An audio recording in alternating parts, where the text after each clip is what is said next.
Hey, my name is Geetika, and this is my biofuels project that I decided to do on biodiesel. For a little bit of background about biodiesel, biodiesel is one of the most commonly used liquid biofuels, and it is produced from fats. These fats can be from a variety of sources, but they're typically from a vegetable or animal source. Soybean oil, oil palm, animal fat, or recycled grease are typically used to make biodiesel. This biofuel can be used in its pure form, but it is commonly mixed with petroleum diesel at varying percentages. The energy efficiency of biodiesel also changes with this change in concentration. For the cultivation of the biological source, this can come from a variety of vegetable sources, which they typically are vegetable sources. So I have listed out here some of the more common methods. For coconut or palm oil, these are more traditional oils and they are typically extracted by mechanical extraction. So this can be either pressing or crushing them to extract the oil out of it. For soybean oil is extracted by dissolving using a solvent and then evaporating solvent out of the solution. This method is a lot more efficient and it has a higher yield of the oil. For sunflower oil is a newer source for biodiesel, so there is still some more research on the extraction for this, but it can be done through either mechanical extraction or using a solvent.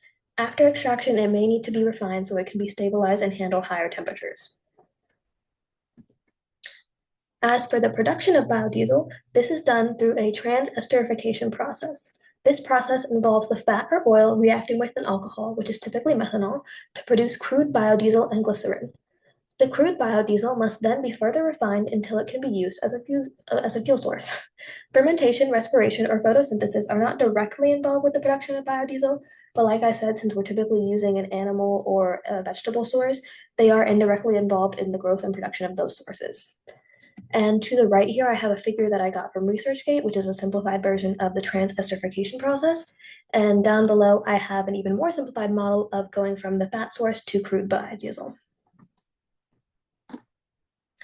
As for the status of biodiesel, the more common sources of biodiesel have been well researched, but there is still ongoing research to find alternative fat sources for biodiesel. Trash, mustard, and even genetically modified microbes are some potential sources for producing biodiesel.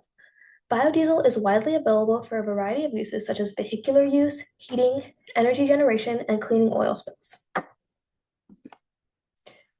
For the carbon footprint of biodiesel and other biofuels play a key role in lowering our carbon footprint, but its environmental impact depends on various factors. For example, the feedstock used in making biodiesel can alter the emissions from the fuel, but most blends of biodiesel have been shown to lower carbon monoxide emissions compared to commercial diesel fuels.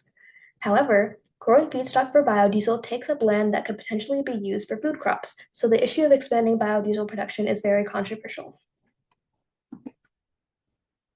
In 2024, the biodiesel industry contributed approximately $42.4 billion to the US economy and created 107,000 jobs.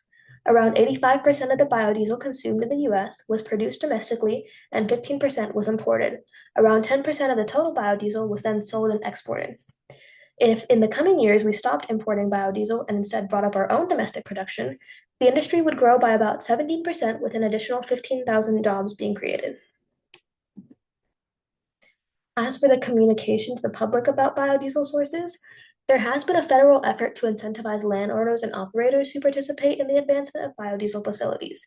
This incentive consists of providing financial assistance to anybody looking to enter this field and a potential 50% reimbursement for these producers.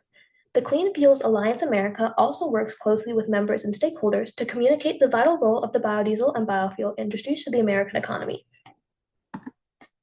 As for my proposed plan for the biodiesel industry, I think the current state of the biodiesel industry is taking steps in the right direction by trying to expand the industry and replace the fuels that are currently more harmful to the environment. The technology we have now to produce biodiesels from the most common sources is advanced, and there's already political pressure for politicians to acknowledge the role of biodiesel and other biofuels. However, I would propose that we expand research into genetically modified microbes or algae as a potential source for biodiesel instead of food crops, since the fuel produced with them tends to have a much smaller carbon footprint and it doesn't use up as much land. I would also try to enact policies to ensure that vehicle and electronic manufacturers would make more products that are capable of running on biodiesel, which would also force the biodiesel industry to expand and replace the current fuels. And these are my works cited. Most of the information I got from either the Encyclopedia Britannica or the US Department of Energy Alternative Fuels Data Center. And the information on the production of sources I got from Wikipedia. And then for the economic impact, I got from the Clean Fuels Alliance America Economic